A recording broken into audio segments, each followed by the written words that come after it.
Hi hello friends, ಎಲ್ಲರಿಗೂ ನಮಸ್ಕಾರ. ನಾನು ನಿಮ್ಮ ರೇಖಾ ಅಡುಗೆ ಚಾನಲ್ಗೆ ಸ್ವಾಗತ. ಹೊಸದಾಗಿ ನಮ್ಮ ಚಾನಲ್ನ ನೋಡ್ತಾ ಇದ್ದೀರಂದರೆ ಸಬ್ಸ್ಕ್ರೈಬ್ ಮಾಡ್ಕೊಳ್ಳಿ. ಬನ್ನಿ, ಇವತ್ತು ಕ್ವಿಕ್ಕಾಗಿ ಈಸಿಯಾಗಿ ಮಾಡೋ ಥರ ಒಂದು ಡಿಫ್ರೆಂಟಾಗಿ ಸೋರೆಕಾಯಿ ಯೂಸ್ ಮಾಡಿಕೊಂಡು ಮೊಸರು ಒಗ್ಗರಣೆ ಅಥವಾ ಮಜ್ಜಿಗೆ ಸಾರು ಮಾಡೋದನ್ನ ಯಾವ ರೀತಿ ಅಂತ ತೋರಿಸ್ಕೊಡ್ತೀನಿ. ಖಂಡಿತ ನನಗಂತೂ ಯಾವ ಸೀಸನಲ್ಲಿ ಮಾಡಿಕೊಟ್ರೇನು ಇಷ್ಟಪಟ್ಟು ತಿನ್ನುವಂಥ ರೆಸಿಪಿ ಏನಂದರೆ ಮೊಸರು.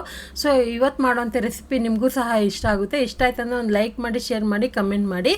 ಇವಾಗ ಯಾವ ರೀತಿ ಮಾಡೋದಂತ ನೋಡೋಣ. ಇಲ್ಲಿ ನಾನು ತೋರಿಸೋವಂಥ ಸೋರೆಕಾಯಲ್ಲಿ ಒಂದು ಅರ್ಧ ಭಾಗದಷ್ಟು ಸೋರೆಕಾಯಿನ ಕಟ್ ಮಾಡಿ ಈ ಥರ 1 ಕಪ್ ಆಗೋಷ್ಟು ತುರಿದಿಟ್ಕೊಂಡಿದ್ದೀನಿ. ಬೀಜ ಎಳೆ ಸೋರೆಕಾಯಿ ತೊಗೊಂಡ್ರೆ ಬೀಜ ಸಮೇತನ ನೀವು ತುರಿದು ಯೂಸ್ ಮಾಡ್ಕೋಬೋದು.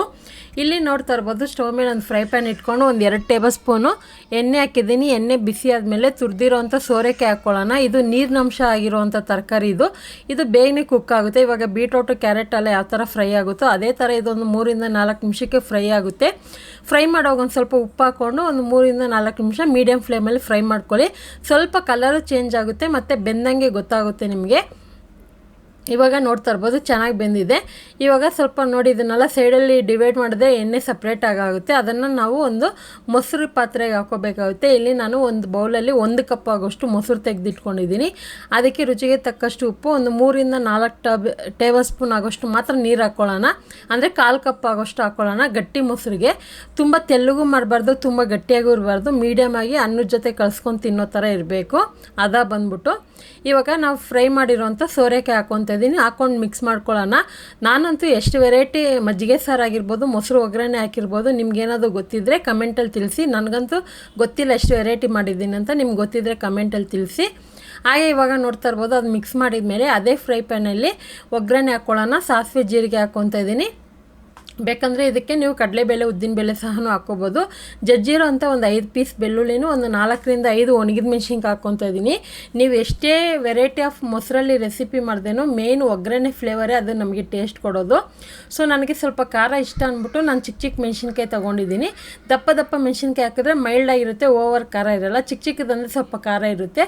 ಹಾಗೆ ಇಲ್ಲಿ ನಾನು ಈರುಳ್ಳಿ ಹಾಕ್ಕೊತಾ ಇದ್ದೀನಿ. ನಿಮಗೆ ಇಷ್ಟ ಇದ್ದರೆ ಹಾಕ್ಕೋಬೋದು, ಇಲ್ಲಾಂದರೆ ಸ್ಕಿಪ್ ಮಾಡ್ಕೋಬೋದು. ನಾನು ಸಾಂಬಾರು ಈರುಳ್ಳಿ ಯೂಸ್ ಮಾಡಿದ್ದೀನಿ, ಅಂದರೆ ಚಿಕ್ಕದು. ಒಂದು 10 ಈರುಳ್ಳಿ ತೊಗೊಂಡಿದ್ದೀನಿ. ನೀವು ದೊಡ್ಡದು ಬೇಕಂದರೆ ಒಂದು ಯೂಸ್ ಮಾಡ್ಕೋಬೋದು. ಒಗ್ಗರಣೆಗೆ ಒಂದು 1/4 ಟೀ ಸ್ಪೂನ್ ಹಿಂಗೂ, ಕರ್ಬೇವಿನ ಸೊಪ್ಪು ಹಾಕ್ಕೊಂಡು ಚೆನ್ನಾಗಿ ಬೆಳ್ಳುಳ್ಳಿ, ಒಣಗಿದ ಮೆಣಸಿನ್ಕಾಯಿ, ಈರುಳ್ಳಿ ಎಲ್ಲ ಸ್ವಲ್ಪ ಕಲರ್ ಚೇಂಜ್ ಆಗೋವರೆಗೂ ಫ್ರೈ ಮಾಡ್ಕೊಳ್ಳಿ. ಅದಕ್ಕಂದ್ಬಿಟ್ಟು ಹೈ ಫ್ಲೇಮಲ್ಲಿ ಇಟ್ಟು ಸಿಯೋದಕ್ಕೆ ಬಿಡಬೇಡಿ.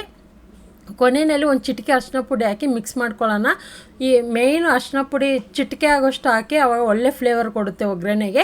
ಇವಾಗ ಸ್ಟವ್ ಆಫ್ ಮಾಡಿಬಿಟ್ಟು ತಕ್ಷಣ ನೀವು ಮೊಸರು ಪಾತ್ರೆಗೆ ಹಾಕೋಕ್ಕೆ ಹೋಗ್ಬೇಡಿ, 1 ನಿಮಿಷ ಬಿಡಿ. ನಾನು ಇಲ್ಲಿ ವಿಡಿಯೋದಲ್ಲಿ ನಿಮಗೆ ತಕ್ಷಣ ಹಾಕಿರೋ ಥರ ಅನಿಸ್ಬೋದು. ನಾನು 1 ನಿಮಿಷ ಬಿಡ್ತೀನಿ. ಈ ಸ್ಟೆಪ್ನ ಯಾರೂ ಮಿಸ್ ಮಾಡಬೇಡಿ. ಯಾಕಂದರೆ ಬಿಸಿ ಒಗ್ಗರಣೆನ ಮೊಸರಿಗೆ ಹಾಕಿದ್ರೆ ಮೊಸರು ನೀರು ಬಿಟ್ಕೊಳ್ಳುತ್ತೆ. ಕೊನೆಯಲ್ಲಿ ಕೊತ್ತಂಬರಿ ಹಾಕಿ ಮಿಕ್ಸ್ ಮಾಡಿಕೊಂಡು ಬಿಸಿ ಅನ್ನಕ್ಕೆ ಅಥವಾ ತಣ್ಣಗಿರೋಂಥ ಅನ್ನಕ್ಕೆ ನೀವು ಇದನ್ನು ಊಟ ಮಾಡೋದಕ್ಕೆ ತುಂಬಾ ಚೆನ್ನಾಗಿರುತ್ತೆ. ಡಿನ್ನರ್ಗೆ, ಲಂಚಿಗೆ ಅಥವಾ ಲಂಚ್ ಬಾಕ್ಸಿಗೆ ಯಾವುದಕ್ಕಾದ್ರೂ ನೀವು ಪ್ರಿಪೇರ್ ಮಾಡ್ಕೋಬೋದು. ನನಗಂತೂ ಮೊಸರು ಅಂದರೆ ತುಂಬಾ ಇಷ್ಟ. ಇದರಲ್ಲಿ ಎಷ್ಟೇ ವೆರೈಟಿ ಮಾಡಿಕೊಟ್ರೂ ಇಷ್ಟಪಟ್ಟು ತಿಂತೀನಿ. ಖಂಡಿತ ಇವತ್ತು ಮಾಡಿರೋಂಥ ರೆಸಿಪಿ ನಿಮಗೆಲ್ಲ ಯೂಸ್ಫುಲ್ ಆಗಿರುತ್ತೆ ಅಂದ್ಕೊತೀನಿ. ನೀವು ಟ್ರೈ ಮಾಡಿಲ್ಲ ಅಂದರೆ ರೆಸಿಪಿನ ಟ್ರೈ ಮಾಡಿ ಯಾವ ಥರ ಇತ್ತು ಅಂತ ಕಮೆಂಟ್ ಮಾಡಿ, ಲೈಕ್ ಮಾಡಿ, ಶೇರ್ ಮಾಡಿ. ರೇಖಾ ಅಡುಗೆ ಚಾನಲ್ನ ಸಬ್ಸ್ಕ್ರೈಬ್ ಮಾಡ್ಕೊಳ್ಳಿ. Thank you for watching. Bye.